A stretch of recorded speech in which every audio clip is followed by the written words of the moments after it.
할렐루야. 2월 5일 월요일 새벽 기도를 시작하겠습니다. 사도신경으로 우리의 신앙을 고백합니다. 나는 전능하신 아버지 하나님 천지의 창조주를 믿습니다. 나는 그의 유일하신 아들 우리 주 예수 그리스도를 믿습니다. 그는 성령으로 잉태되어 동정녀 마리아에게서 나시고 본디오 빌라도에게 고난을 받아 십자가에 못 박혀 죽으시고 장사된 지 사흘 만에 죽은 자 가운데서 다시 살아나셨으며 하늘에 오르시어 전능하신 아버지 하나님 우편에 앉아 계시다가 거기로부터 살아있는 자와 죽은 자를 심판하러 오십니다. 나는 성령을 믿으며 거룩한 공교회와 성도의 교제와 죄를 용서받는 것과 몸의 부활과 영생을 믿습니다. 아멘. 찬송가 313장 찬양하시겠습니다. 찬송가 313장입니다.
말씀은 신약성경 마가복음 12장 13절에서 27절까지 말씀입니다. 마가복음 12장 13절에서 27절까지 말씀입니다. 다 찾으신 줄 알고 저와 여러분들이 한 절씩 교도하도록 하겠습니다. 마가복음 12장 13절에서 27절입니다. 그들이 예수의 말씀을 책잡으려 하여 바리새인과 헤롯 땅 중에서 사람을 보내매 와서 이르되 선생님이여 우리가 아노니 당신은 참되시고 아무도 거리는 일이 없으시니 이는 사람을 외모로 보지 아니하고 오직 진리로서 하나님의 도를 가르치심이니이다. 가이사에게 세금을 바치는 것이 옳으니까 옳지 아니하나이까. 우리가 바치리이까 말리이까 한데 예수께서 그 외식함을 아시고 이르시되 어찌하여 나를 시험하느냐. 데나리온 하나를 가져다가 내게 보이라 하시니 가져왔거늘 예수께서 이르시되 이 형상과 이 글이 누구의 것이냐. 이르되 가이사의 것이니이다. 이 예수께서 이르시되 가이사의 것은 가이사에게 하나님의 것은 하나님께 바치라 하시니 그들이 예수께 대하여 매우 놀랍게 여기더라.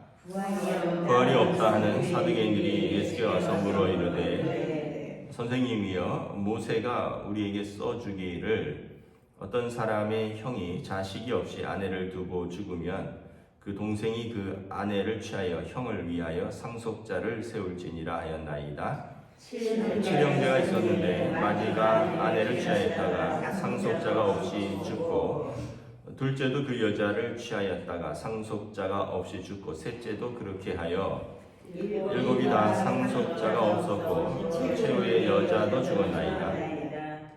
7사람이 다 그를 아내로 취하였으니 부활 때 곧 그들이 살아날 때 그 중에 누구의 아내가 되리까? 예수께서 이르시되 너희가 성경도 하나님의 능력도 알지 못함으로 오해함이 아니냐. 사람이 죽은 자 가운데서 살아날 때에는 장가도 아니가고 시집도 아니가고 하늘에 있는 천사들과 같으니라. 죽은 자가 살아난다는 것을 말할진대 내가 모세의 책 중 다시 나오던 이에 관한 글에 하나님께서 모세에게 이르시되 나는 아브라함의 하나님이요 이삭의 하나님이요 야곱의 하나님이라 하신 말씀을 읽어보지 못하였느냐. 함께 읽습니다.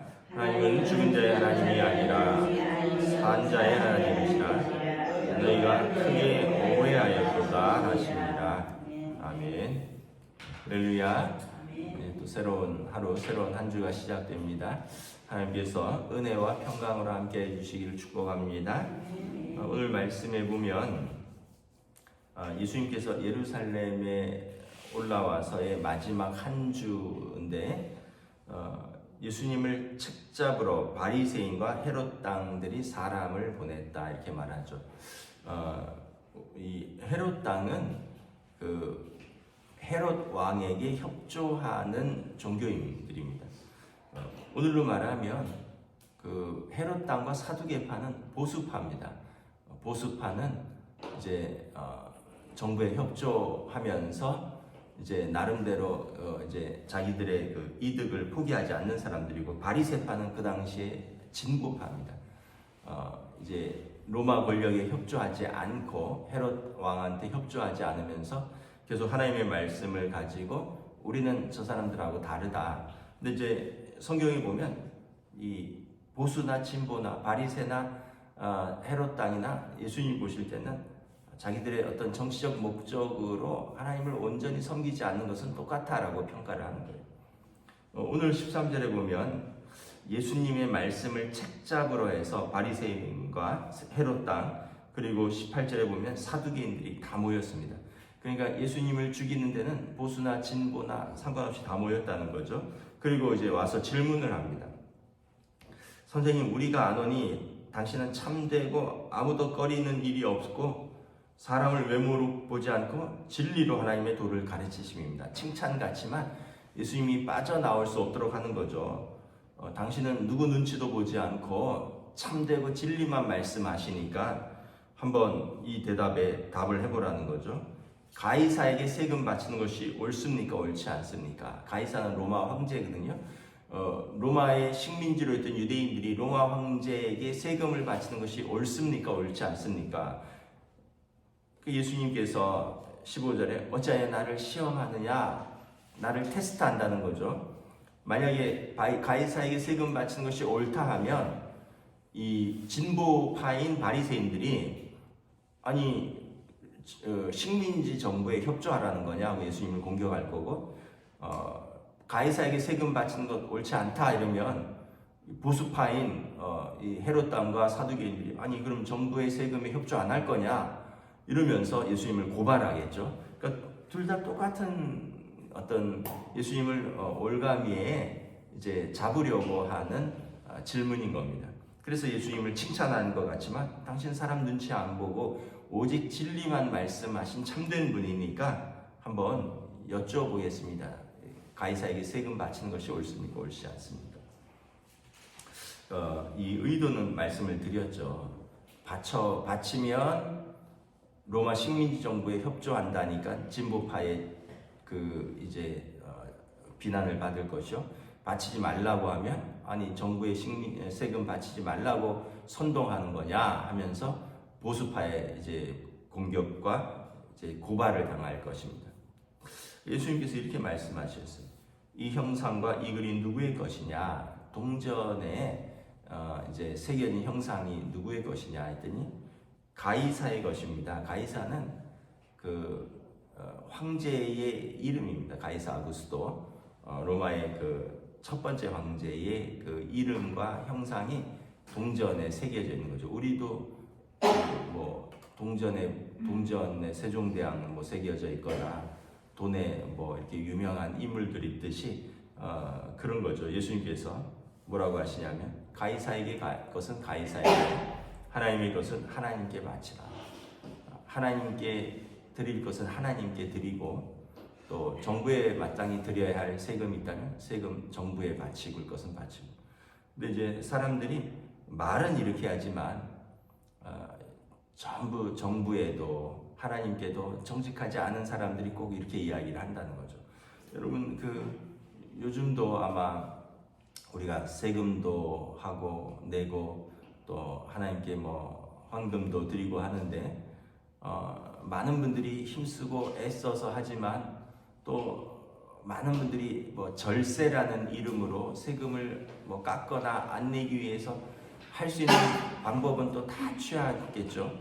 그러니까 이게 어떤 부분에서 보면 우리가 이제 돈 앞에서 약해지는 거죠. 세금 문제에 있어서도 때로는 정직하지 못하고 하나님께 드리는 것에 있어서도 우리가 때로는 인색하고 예수님께서 이런 걸로 나를 시험하지 말아라.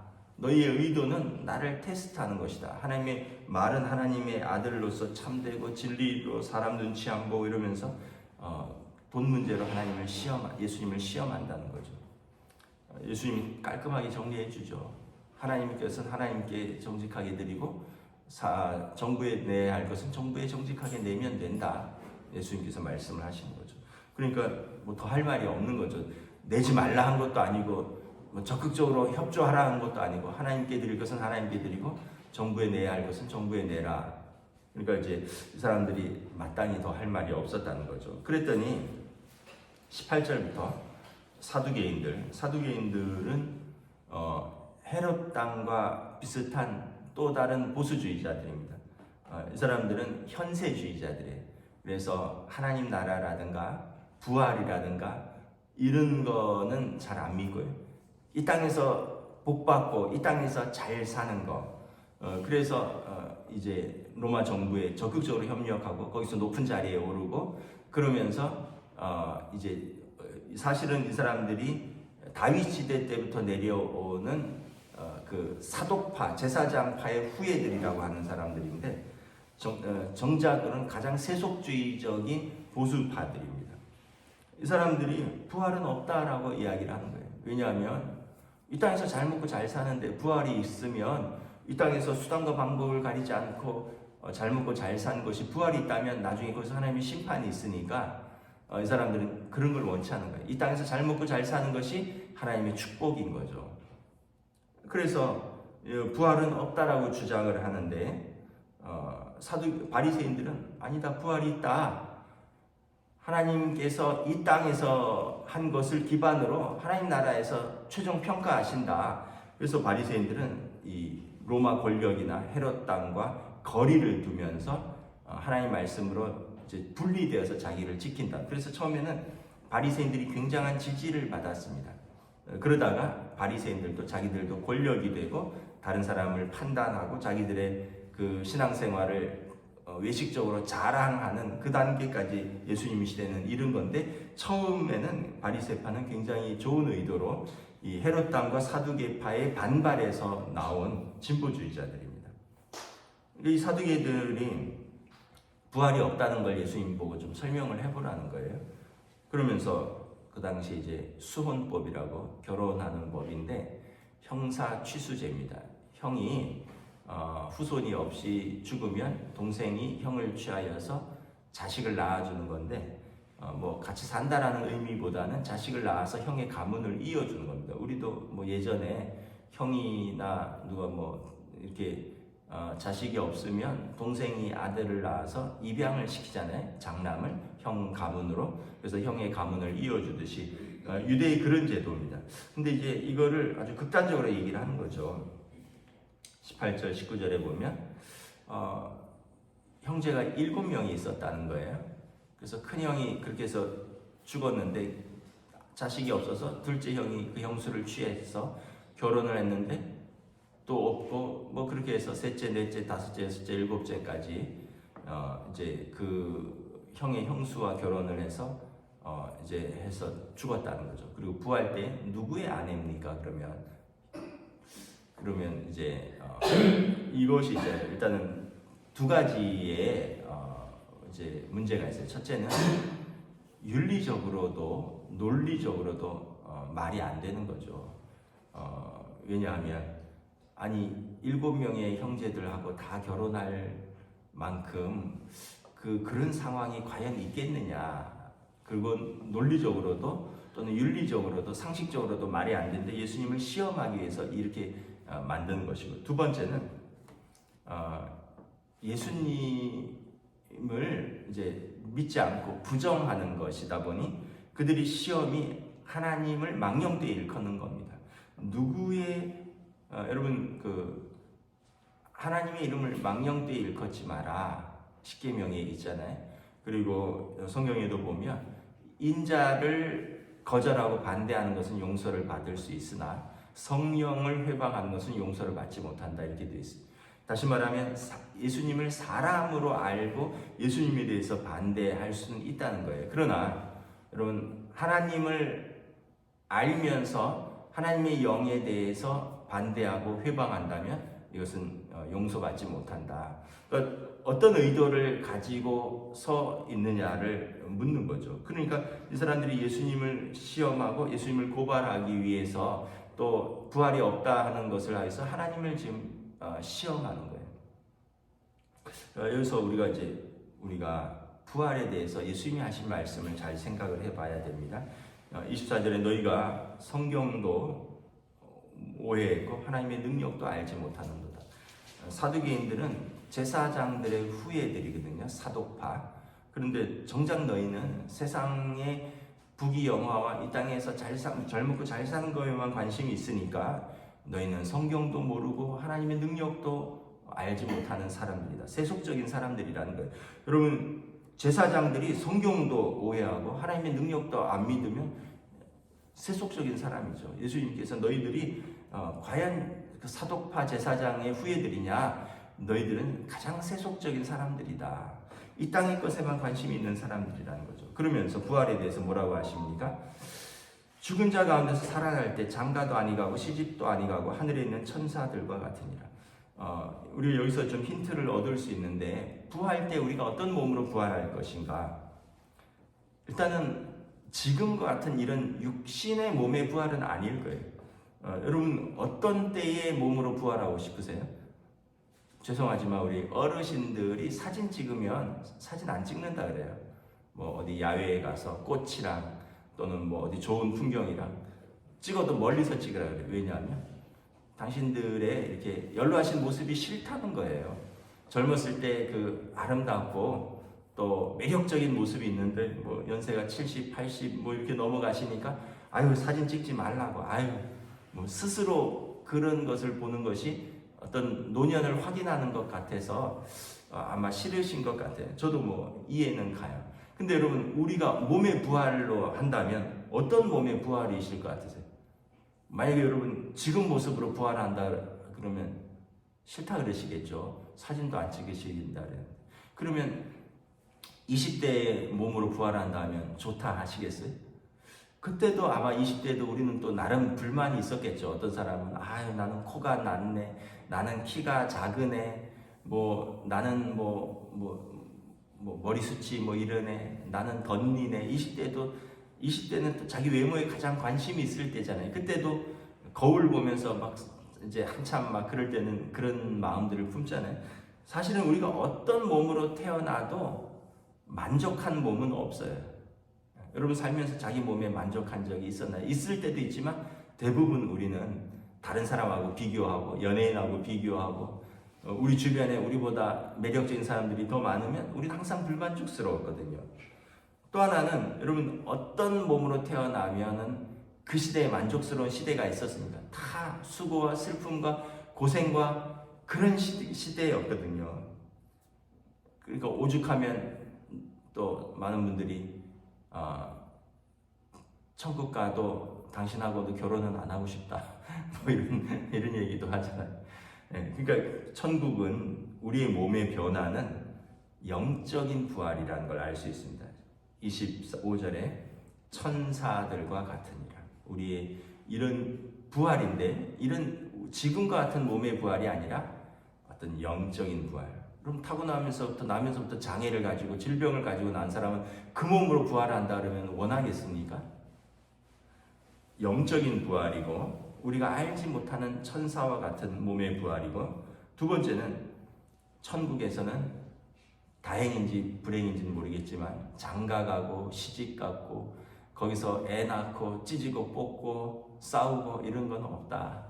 우리가 하나님의 자녀로서 요한계시록의 새하늘과 새 땅에서 모든 이전 것들이 지나가고 다시 아픔도 없고 슬픔도 없고 눈물도 없고 질병도 없고 죽음도 없는 하나님의 그 나라에서 우리가 다시 어떤 그런 걸로 태어나서 거기서도 시집살이하고 거기서도 여러분 살림 살면서 눈물 흘리고 거기서도 직장 다니면서 고통스러워하고 힘들어하고 그런 삶이 아니라는 거죠.